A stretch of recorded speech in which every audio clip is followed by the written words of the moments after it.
Hello there. So we're going to get started in just a few minutes as soon as Sandra has a chance to join us here live. Hey, Sandra. Okay. I was just calling you because I was afraid I was in the wrong room. No, you're in the right room, and we're going to get started in just a little bit. So the recording's running, but we are not connected yet to Facebook, and I think I have that all figured out, so we'll be able to go right on in there at the correct time. Perfect. I got so much done today, and I just got back in time for this. So it feels Excellent. like a good day. Yeah. Excellent. There. It's good. It's good. It's still cold here. Cold for us, but what's the temperature you're in Savannah? Savannah, and it's usually in the upper 50s it's usually in the 60s this time of year. 60s or warmer. 60s or into the 70s. Wow. We've had a freeze, so it went down into the 30s at night, and the highs were in the 50s, and that's cold for us. So. Oh yeah, that's really cold. Yeah, I'm not fond of cold, so. Well, I feel like if I died and went to hell, it wouldn't be as bad as dying and going to Alaska. I could not do that. Yeah. I think people who live there love the cold weather, and I just do not. So more power to them. It's good that they do, because we can't have everybody in these sunny places. So exactly. I'm glad somebody likes that, and I'll leave it to them. And I've been to 48 states, but I've never been to North Dakota or Alaska because I don't want to go. I don't like being cold. And my sister lives in Nova Scotia, and I told her the last time that I was up there at Christmas time that it would be the last time I was up there at Christmas time. I love her dearly, but no more December walking across parking lots with the north wind blowing straight through. It's just my sister lives in Arkansas, and it's so boring, and so when we get together here in California. It's not my kind of entertainment. Although, have you ever been to Crystal Bridges Museum? I have not, but a friend of mine used to be the curator there. And really? Yeah. Oh, he was actually the first curator there. And he helped put the collection together and get the museum started. Wow, I would love to be connected to him, because I have somebody that I think would be perfect for them. And I'd like to ask. He's not there anymore. He's gone. He probably knows people. Where is he now? I believe he is, let's see, he was in New Orleans for a while after that. And I'm not sure if he's back there or not.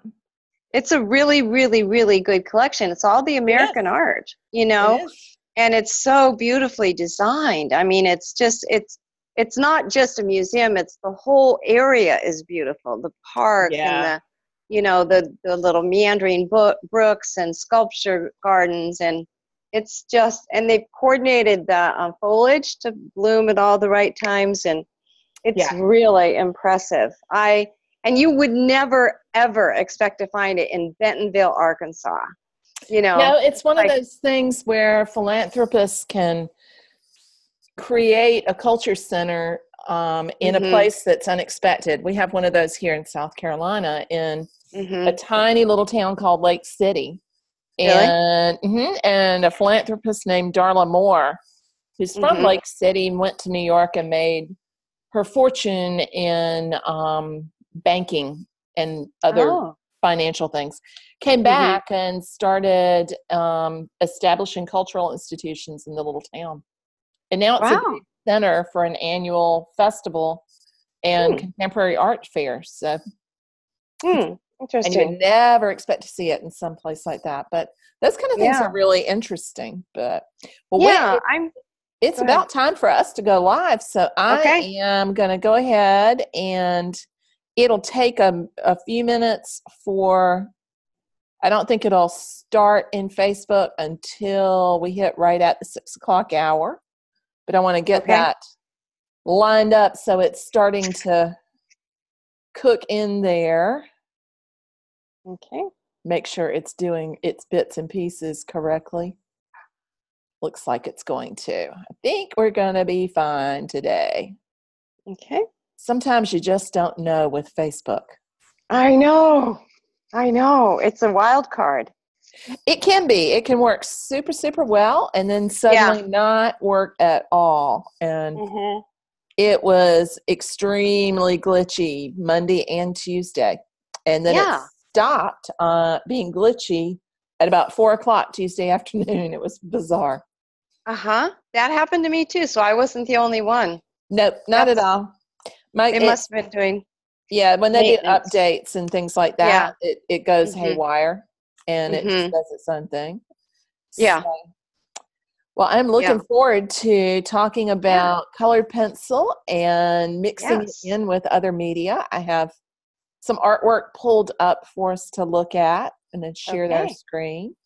And at the beginning, I think we'll probably just start off kind of like we did last time, and there'll be people who weren't there. So if we want to start with a little brief intro again to give people an idea of what we're talking about, I think that will give them a segue in. Perfect. Sounds good. Awesome. So we've got just about a minute and a half before it goes live. Okay. And then we should be golden.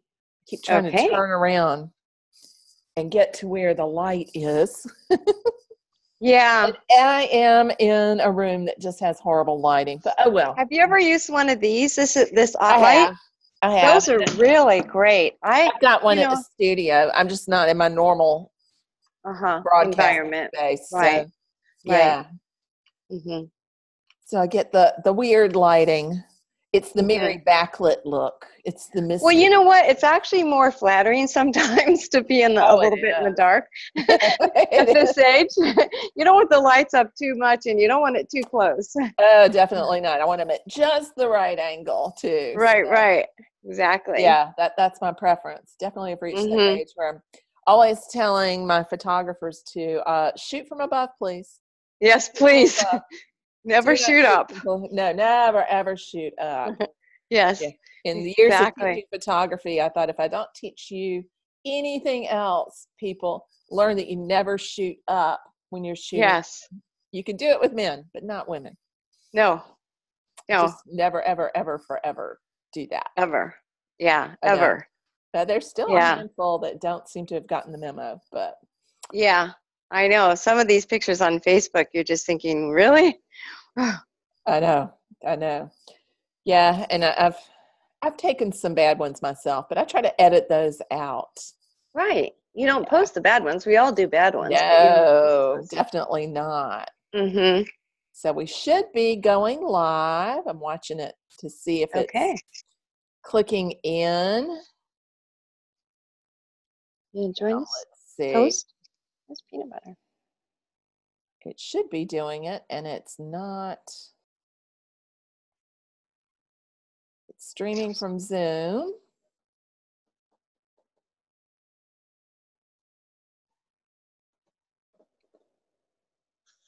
And it's not starting in Facebook yet. Come on, Facebook.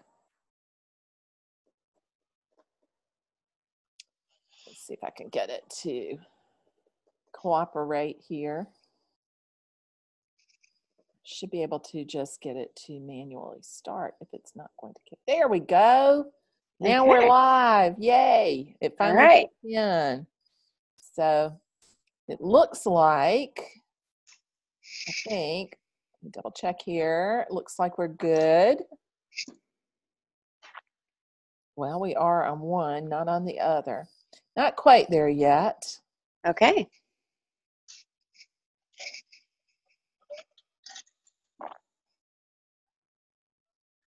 Let's see if I can make it there. I can see you now.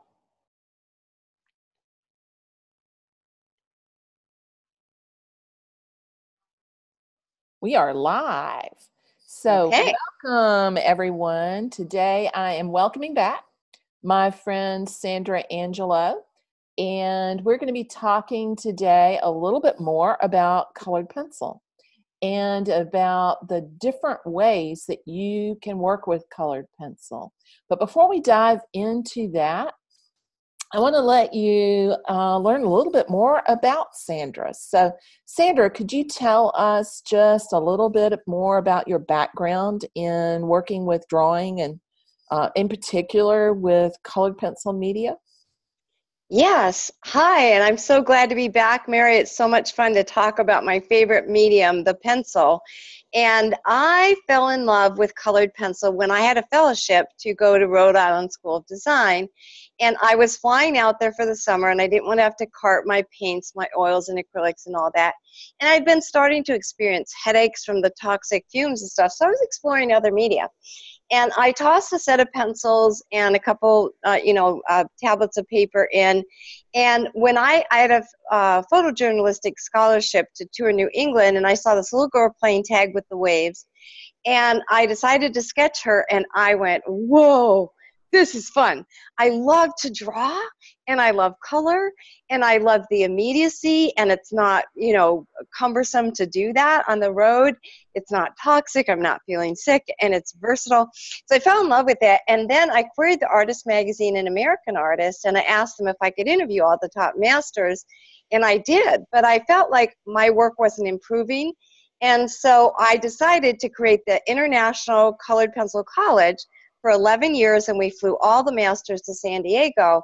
And then I culled all their knowledge and information and put it into something called Colored Pencil College, so that you would have one-stop shopping. You could study all the master's methods in one place. And so that's what I've been working on for the past 7 or 10 years.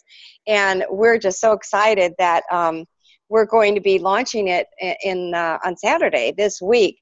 But we wanted to give you a sneak peek so you can kind of see what we're talking about and what the possibilities are, because I know a lot of people in your group have a variety of different media, and I want you to see that you can combine colored pencil. You don't have to be a colored pencil devotee.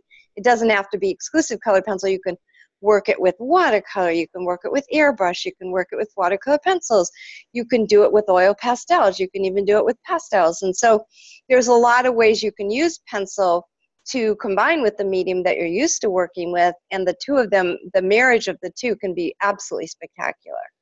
Very cool. Very, very cool. What made you take that first leap to experiment with combining colored pencil with other media?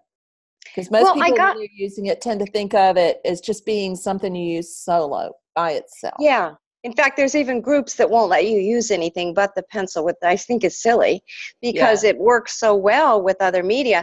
But my main motivation was that I liked some of those other media. It's just that they weren't complete. Like with watercolor, I like the way it wanders around and does funny things. But then I want to put in the goosebumps on a plucked chicken, or the whiskers on a cat, or, because I'm a realist. And so I like the idea of combining those, having my background splash with watercolor, get all these beautiful effects without a lot of work. I don't want to do every leaf in the background, but I want to put in every whisker in the foreground. And so they combine well. And then I also like the speed. Like, for example, when you're working with oil pastels, which is a non-toxic medium that can simulate oils. If you know how to use it properly, you can create huge backgrounds in no time at all. And then you can put in the foreground with this detailed pencil. So you get that impressionistic feeling plus the realism, and it kind of combines the two. Yeah. And so that's what I really love about mixing the media. Very, very interesting. I have a couple of images that I want to share with our viewers and give them an idea of some of the things that you teach and some of the ways that you've explored combining colored pencil with other mediums. So this is New Goggles by Dooley. Love this one. It's adorable. Look at those three little beauties. I know, they're so cute. I just want to pinch those little cheeks. They're so adorable. The parents actually bought this commission. It wasn't a commission. He just did this, and they went, oh, we have to have that. But he liked to use the water is all with oil pastels, but then you can see all those little stripes and the little dots and the, you know, the shiny parts on the goggles and stuff like that. That had to be done with a pencil because it's more precise. But he was able to accomplish the background in, you know, a fraction of the time that it would have taken to take a tiny tip of a pencil and create all that in the background. Would have taken forever. So combining those two just saved him, probably cut the drawing time by at least 50%. Wow, that's a lot. Mm-hmm.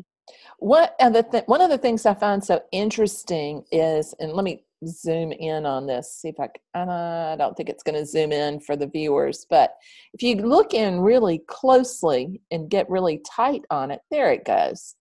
I can't see, it's a seamless transition. Yes. So you're not seeing like a huge difference between the pencil and the way he's handled the oil pastel. Exactly. And what did he do to make that transition so seamless? Well, he has some really cool tricks. David was the kind of master that likes to experiment with all kinds of papers and pencils and accessories and Q-tips and, you know, anything that would work, that would hold still and let him use it for a paintbrush, he would use that. And so he likes to put the pencil down first, you know, under the water, and then put the oil pastel on top of it gingerly. And you can use different oil pastels. Some pastels are as soft as lipstick, and some pastels are a little harder. And so you can get the detail with some of those harder pastels, and then you can get that buttery, soft, you know, fluid look for the water with some of the other oil pastels. And so by combining different brands of pastels and different brands of pencils and using a specific paper that would allow him to work with both the oil pastel, which can seep, you know, oil pastels can seep. And so by using the right ground, it accepts both the pastels and the pencils. So, but it's a little tricky. I mean, you definitely need instruction on how to do that, but you can see that he is a master at combining media. Really is, because like I said, normally when I see somebody try to treat different areas with different mediums, you can see where one medium stops and the other starts, but it really doesn't here at all. It is absolutely seamless. Right. Beautiful, beautiful drawing. I think it also, this particular piece also shows just how expressive realism can be. Yes. Absolutely. And I'm a big fan of realism. I love Impressionism too. I wish I was one because it's faster, but I also enjoy the meditative process of realism. It's definitely puts you in a trance, so to speak, because putting all that detail in just makes you disappear from the world for a while, and all of a sudden, a couple hours later, it's like you wake up and you look at your paper and you think, whoa, this looks so cool, you know? So that's super fun. Yeah, I bet. Well, let me share another one. So that first one was oil pastel and colored pencil. I just want to reiterate for everybody, that's what the two mediums were there. And this is the one that I used on the invitation for the Facebook Live. And I think this one's so super interesting in how highly reflective the objects are. Yes. That was David Dooley's specialty. He was a big fan of reflections. And I always kidded with him and said, if I linger in the doorway for 5 seconds, I'm going to end up in one of your still lifes. And it actually ended up happening because he didn't want to draw flowers. So I took a picture of a flower reflecting into a silver sugar bowl. And my picture is in that silver sugar bowl with me photographing it. And I literally ended up in one of his paintings, and that's the way he was. I mean, he was so fastidious with his details that he really put in every single reflection that was around it. And he's just super good at metal and glass and water and anything that reflects. But let me talk a little bit about how he mixed the media here. Yeah. So when David first started in his career, he was very young, and he was getting attention because nobody was talking about colored pencil in those days. It was sort of a child's medium. So when he showed this, people said, oh my goodness, that's a possibility. I never saw a pencil could do that. So he was working with watercolors for underpainting. And that way he could get himself a collage of colored papers, because one particular color of paper wouldn't be suitable for this drawing. And so he created a collage of colored grounds with his watercolors, and then he would come back and layer on top of it with the colored pencil. And he liked to use a white paper because when you work on white, your colors end up really bright because there's no saturation, you know, of the color. And so this was the way he worked for many years, for probably about 20 years. And then when he got older, the body parts weren't working as well, and he switched to other colored papers. But this was one of his early pieces, and it really shows how he's such a master of reflections. Yeah, it really does. And the different kinds of reflections all in one piece. There's that glass object on the, it looks like a vase that was turned upside down on the left. Yeah. And then the metal, and then the mug, and the reflective fabric. So you have that full range of textures there. Yes. I always said David Dooley is the one who could make the ordinary extraordinary. You know, he lived on a humble farm. They had horses, and I went and visited there. It's a very humble place. But he would just take these humble objects and make them into almost like a symphony, you know, of color and explosion of textures. And he was so sophisticated. He always listened to classical music, and, you know, he was just an amazingly well educated and well-bred and cultured guy in a country outfit. Yeah, it's a beautiful, beautiful piece. I think our next one is colored pencil and ink, and let me pull that one up. This one is a little bit more whimsical. Yes. I love the title. I'm prettier than you. I do too. I love the title, and I loved the I just love the whimsy of it altogether. Me too. My friend Barbara Edidin, who is the most amazing colored pencil master, I think we showed her work in the last broadcast, and she's such a detailed realist with unbelievable still lifes. And so it's almost a shock when you see her doing this, because it's almost as if this is hers. It's almost as if she's schizophrenic, you know?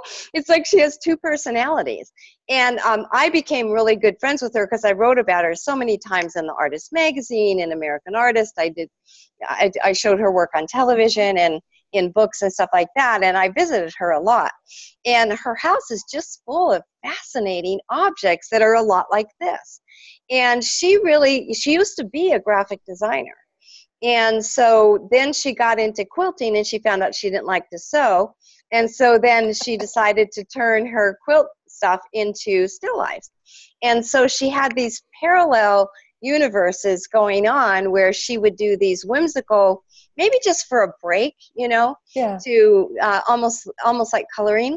And one of the things I love about this piece is that she is doing such a good job of using complements. And that's why it's so powerful, because she uses that strong blue against the strong orange. And so the subject just jumps out at you.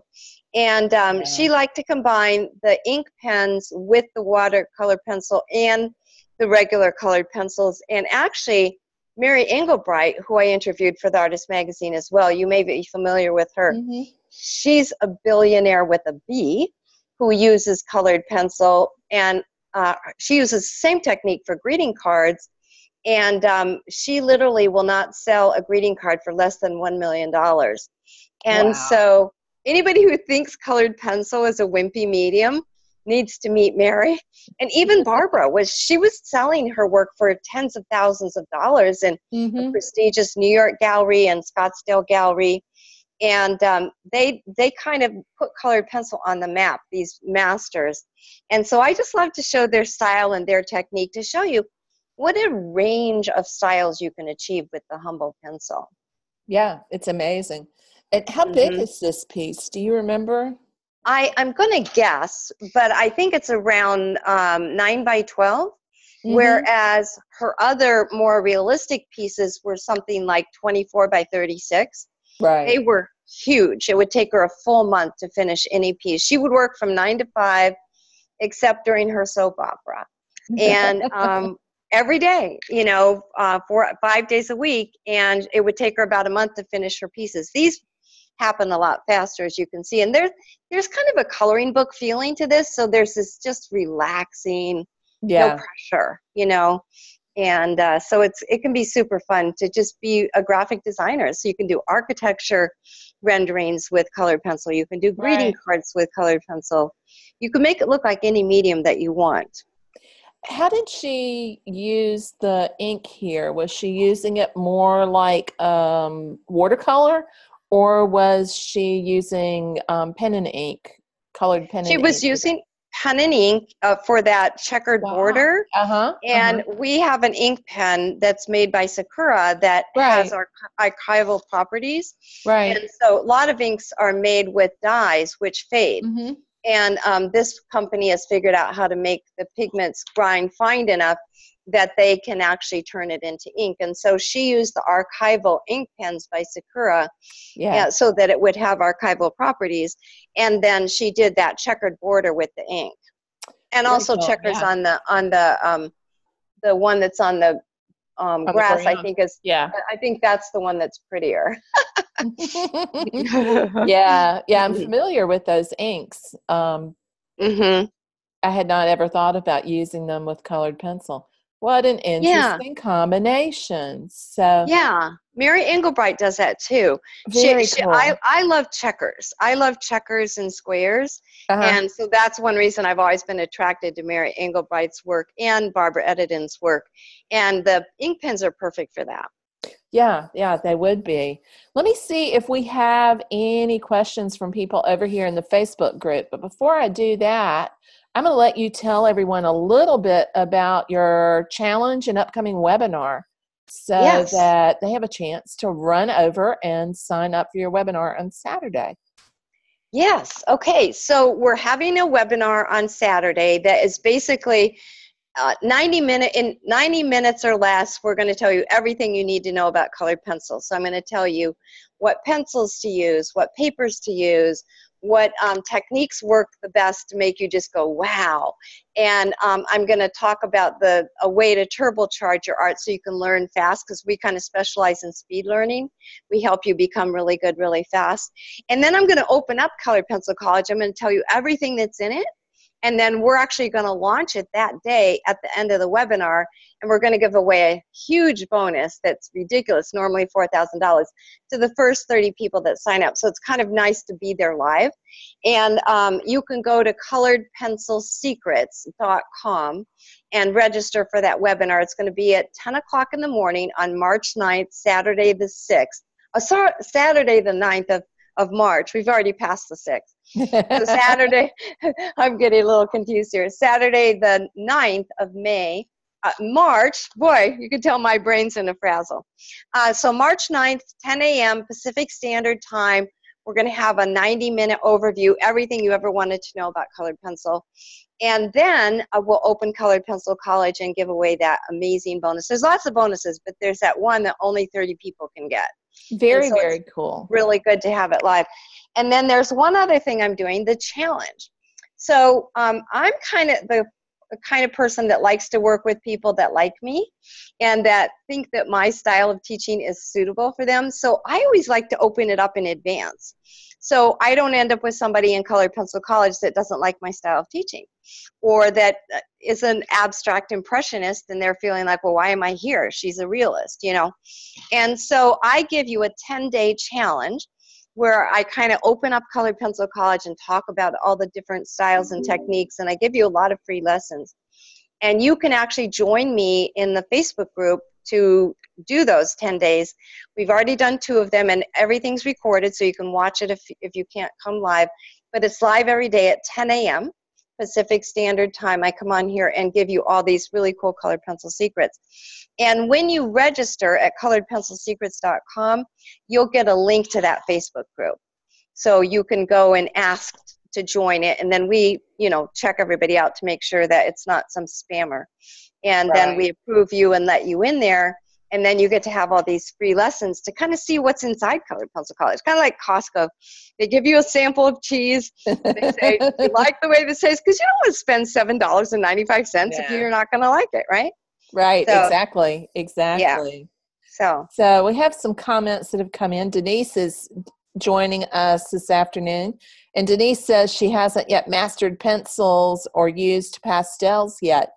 I would not worry about mastering the colored pencil yet, Denise. I would go on and dive in and try working with some of those different mediums as well. Don't wait for perfection. Get in there and start working on it now. Experiment and see what you can do. And one other thing, Mary, I get this question a lot. People say, if I'm a beginner, will this be okay for me? And we actually, I specialize in working with only beginners for 20 years. So I'm really good at making people really good, really fast. So we've designed the program so you don't need to know how to draw. You don't need to know color theory. You're just there to learn technique. And so we give you templates that you can use. We give you all the pencil names you're supposed to use. We give you the sequence and everything. So all you have to do is learn the method. And then when you learn the method, then you can apply it to whatever medium you want. Very cool. Denise, I think we just lost your sound there, Sandra. Oh, okay. There, now you're back. All right. Denise says, how do you spell Barbara Everett? She says Evidin. Barbara Edidin. She's not working in colored pencil anymore, but her name is Barbara Edidin, and it's Edidin. And Idin. Yeah. EIN. Right. Right. Yeah. And she gave up colored pencil about 10 years ago when her husband retired, and now she's doing collage boxes and clocks. Again, it's just so different from what you would expect from her. Wow. That's a big change. A big change. Big change. I bought one of her clocks, though. They're really pretty. Very cool. Linda Carney said that some of these remind me of Mary's art from the 70s and 80s. I did use colored pencil a lot back then, Linda. I didn't know that. Yeah, way back it was in the late 70s, early 80s. I did do a lot with colored pencil, mainly Prismacolors, because that was all that was around then. Exactly. That was the only company out there. Yeah. But there's and one of the reasons I was using them was because they are non-toxic, and so transportable and easy to handle, but they blend so well too. Yes, they do. Don't think about that. Mm-hmm. The waxy, lush surface of it really is fun to work with. Mm-hmm. It is. It's painterly. It is. It's very, very painterly. Very, very. Mm-hmm. So, Denise, do you have any more questions? If you do, type them in while we have Sandra on the line. So we've got an expert in it right here with us now. So you want to take advantage of that while you have a chance. So if you've got a question for Sandra, hop in and pop that into the chat roll right now, and I will share that with her. So I think we have Donna with us now too, and Deb Squires. Good to see you. Let's see, and I think we have Diane Hasty here as well. So let me see if I can refresh this window. Sometimes Facebook hides the comments so that you don't see the whole thing at the same time, which is really annoying. So you only see a few of them. That happens to me a lot too. And I would just encourage you, if you're not with us live and you happen to be watching this during a replay, because we do post it, just go ahead and put questions in there, because every once in a while, Mary and I will check back and see what the questions are. And sometimes we can't see the questions when we're live because they scroll past us so quickly. And so if you have questions, just post them there, and then I'll try to jump in on that and later on and see what you're asking, and then try to answer as many questions as I can as well. Because Facebook Live is awesome, but sometimes it's hard for us to keep up with all the comments that come in. It can be, and that they don't show all of them at one time. Right. Denise wanted to know your last name. So Denise, I've typed that in there. It's Sandra Angelo. So you can find Sandra again. And if you're interested in going to Sandra's webinar, you'll find the link to join, to register for the webinar, right up above the video in the description, in the caption. So look for that link, coloredpencilsecrets.com. Easy way to dive in and join. Let's see if we have, we do have some more comments that have come in. So Donna Spears Lawson says, I've been trying to conquer watercolor lately and using a pencil sometimes to add to it, as in white colored pencil, etc. Are these two media compatible? Yes, extremely, Donna. Watercolor and colored pencil, to me, is like the perfect marriage. It's like a left brain husband and a right brain wife. You know, it's like you need the left brain to keep the budget on track and keep everybody on schedule, and you need the right brain for creative, fun and all of that. And so watercolor and colored pencil are sort of that way. Watercolor can just splash around and put in all kinds of really fun, things where it migrates and it does surprises that you're not expecting and things like that. But then you can rein it in by getting that detail with the pencil. And I love to do backgrounds with watercolor. And the good news is, if you're choosing the right paper, you can draw on top of the watercolor washes. And then you can also use a frisket so that you keep the watercolor from migrating into the section where you want to draw. So you could splash in the whole background and have a frisket over the part where you're going to draw, so that the watercolor isn't sullying that white paper. And then you could just go ahead and draw in that section too. So watercolor and colored pencil are probably the two most compatible medium that I know of. Excellent. Very good question. Good one. And if you have any other questions, and you're joining after the fact, by all means, feel free to put a comment in here. And as Sandra said, we will scroll back through today and tomorrow to check for any other questions that come in, any other questions or comments that come in. Sandra, thank you so much for joining me today. It's been a pleasure talking with you again. And look forward to your webinar on Saturday. And that time again is 10 a.m. Pacific time? Pacific time. If you're confused about your time zone, because I always am, what I do is I type into Google, if it's 10 a.m. in California, what time is it in Helsinki, Finland? And Google will answer you, and it'll give you, so you can type in your city and say, here's my city. If it's this time in my city, what time is it in California? And so that's a good way to figure it out. And so anyway, but I just want to say, Mary, that it's such a pleasure to talk to a professional like yourself, where we can just discuss these ideas. And I have loved being a part of your group, because it's so full of people who are serious about art, and I'm serious about art. I'm a professional, I became a millionaire doing what I love, and I love to treat it as a business. And so it's just so much fun to be with your people and be with you and to discuss these interesting ideas. And I really love being here. So thank you for inviting me back. It's been super fun. It's been my pleasure. So we'll have to do it again sometime soon. Absolutely. So thank you everyone for joining us today, and hope to see you over on Sandra's webinar. Take care everyone, and happy painting. Bye-bye for now. Bye, Sandra. Bye-bye.